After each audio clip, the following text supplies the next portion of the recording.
Make sure you're not dealing with protein poisoning or rabid starvation.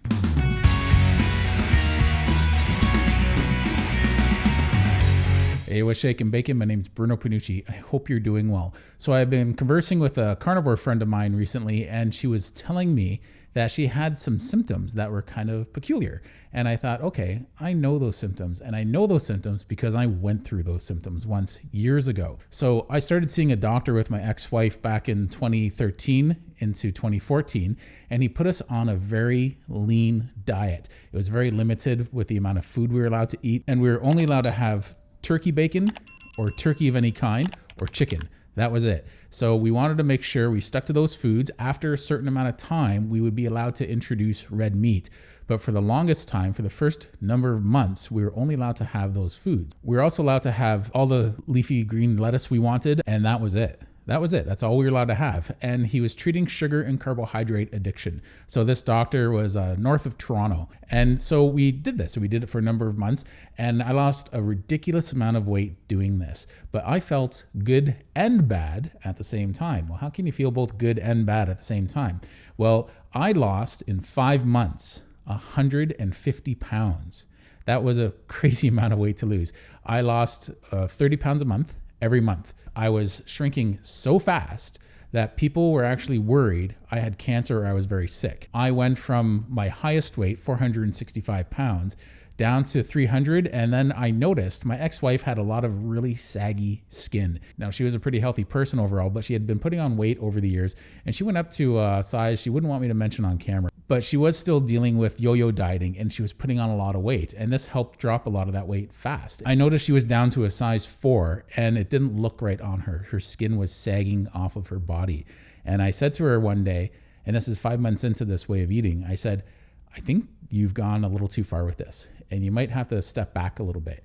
And she said, yeah, I'm starting to think that too. The doctor wants to see me go down to a size 2 because he would just look at your blood work every week. He was very thorough that way. He would get your blood work every week. If there was any stalls or problems that you had, he was very quick to go back and make sure that you had the blood work requisition form or the medical requisition form to go and get tested for whatever he was concerned about. So he was thorough that way, and he was trying to treat the whole body. The problem was it was a zero fat diet as well. It was a zero carbohydrate and sugar diet, but it was also a zero fat diet. That is not very sustainable. So I lost a lot of weight. She lost a lot of weight. Everyone around us that was doing this lost a lot of weight. This doctor was busy. He had lineups of people in the hallway. And I got to the point where I was only going to the bathroom once a week. So you get to the point where you know you're going to be weighing yourself that day. So you think to yourself, okay, I want to drop as much weight as possible. I'm going to empty my bowels. And I didn't have diarrhea or anything from this tea, which would normally give people diarrhea. But with extreme constipation, I was basically having this one bowel movement a week, and it was dry, and it wasn't easy to pass because it was so dry. But every week, religiously, I lost all this weight. And I have to say, it's not a healthy thing to do, obviously, right? Like looking back, but you have to keep in mind, I was 465 pounds. Some things have to be done in an extreme way just to get you out of the danger zone. So when I got down to 300 pounds and she was down to a weight that she thought was healthy, I said, look, why don't we stick with this plan? We'll keep on eating like this, which we did for the rest of the year. So we did it for 1 year solid, and we didn't cheat at all.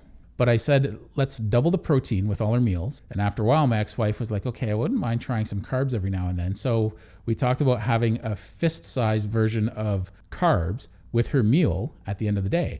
She had a very active job at the time, so she would reward herself with this meal at the end of the day. And she did just fine.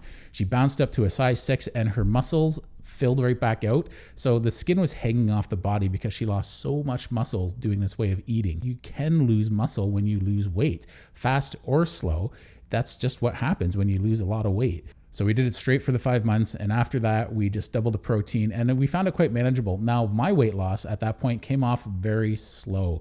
I went down to 285 pounds and my skin was still tightening up. I still felt good. Even though I was having so little food, I really wasn't losing much more weight. And I have a strong opinion that that has something to do with the fact that I'm having a weight stall right around the 300, 310 pound mark, because I think there was some metabolism damage done to my body, most likely to my adrenal glands. So these were the negative symptoms I had going through this. My hair was thinning, so I just shaved my head. No big deal, because I used to shave my head years ago. I couldn't get more than 3 to 4 hours sleep a night. I would power sleep for the first 2 to 3 hours, and then I would wake up wide awake. Now, I chalked that up at the time to stress because we were going through something, not in our marriage, but with some other issues, and it was just giving me anxiety. I didn't realize it was anxiety at the time. I thought it was just racing thoughts because I couldn't get the stress out of my mind. But no big deal. I persevered through it. I couldn't nap through the day. I was exhausted all the time. But at the same time, I couldn't nap. I also had boundless energy. It sounds weird to be exhausted and have boundless energy. So you're so tired, and you're like, I just got to take a nap. I'm really tired. You lie down and you just can't sleep. You're too awake. So I didn't realize everything I was going through was a very serious problem because I was eating with no fat. My body was being forced to fuel itself from my stored energy, and which is the fat. And I didn't find out till years later that it's called protein poisoning, or another term is rabbit starvation. So lots of people have these symptoms. And if you're having difficulty sleeping, and maybe your hair is thinning, and maybe you've lost a lot of weight, or maybe you are losing weight really fast, maybe you're having difficulty with bowel movements, your energy is off, you can't sleep very much, and when you're awake, you're kind of tired, but you can't nap, but you have all this energy, you could have some of these symptoms of protein poisoning. It's not so much a matter always of getting too much protein in your diet. Sometimes it's not getting enough fat in your diet. And that was the problem I had. Once I started reintroducing fat and sugar and carbs, which of course got stored as fat, my energy came back and everything balanced out and I started putting on weight again. That's another story. But what happened was I didn't realize that was an actual condition I was self-inducing.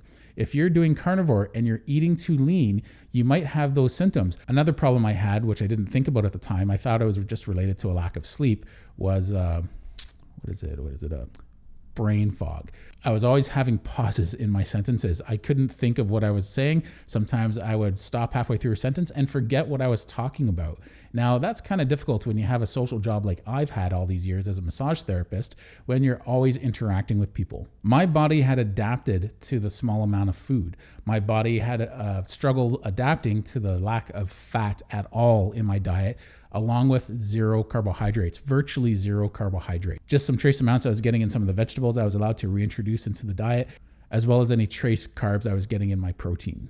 Some people can be suffering from protein poisoning for a really long time and not know they're dealing with that. So what do you do with that? Well, the first thing you can do is add more food into your day. Now, I would specifically add more fat. I've noticed when I eat too lean in a day, that very night, I either won't get much sleep or my quality of sleep is really broken. It's not very good. But if I eat fat right before I go to bed, it makes a tremendous difference in how good I sleep. And I've put that to the test multiple times and I've noticed that. So you might be eating too lean of a carnivore diet if you're dealing with some of these symptoms. You might be dealing with all the symptoms, but you don't kind of voice it because you just think, because it comes on so gradually, you just accept it for what it is. And meanwhile, you don't know why you're going through this. You always want to reach out to other carnivores and talk to them about what's going on. Don't just take one carnivore's word for it, bounce it off a bunch of other carnivores. You might find it could have a dramatic difference in your day-to-day quality of life. So never, ever worry about going to other carnivores with some of the struggles you might be having. Maybe it's anxiety, maybe it's depression, maybe it's a physical problem like that. Maybe my anxiety was worse because I wasn't getting enough fat in my diet. Who knows what the problem was exactly, but I do know how to recognize the symptoms now. So when I had a friend going through this and I started adding it all up, I thought, protein poisoning. And sure enough, they've added more fat to their diet and they're noticing they're sleeping better so far.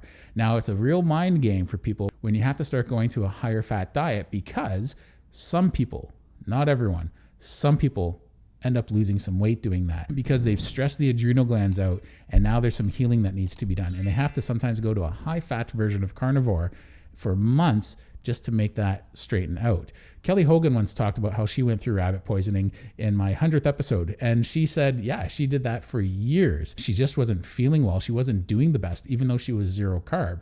And she didn't realize that she had to incorporate fat into her diet. And once she did, it was like her brain lit up. So you're in good company if you're going through this. I want you to keep in mind, you're not alone. Try and troubleshoot whenever you're having difficulties and see what the problem might be. You never know what the problem could be. So just pay attention, read the signals, read the signs, and see if you can do anything about it. Thanks a lot. If you like this video, I appreciate it if you give it a thumbs up and subscribe. Take care.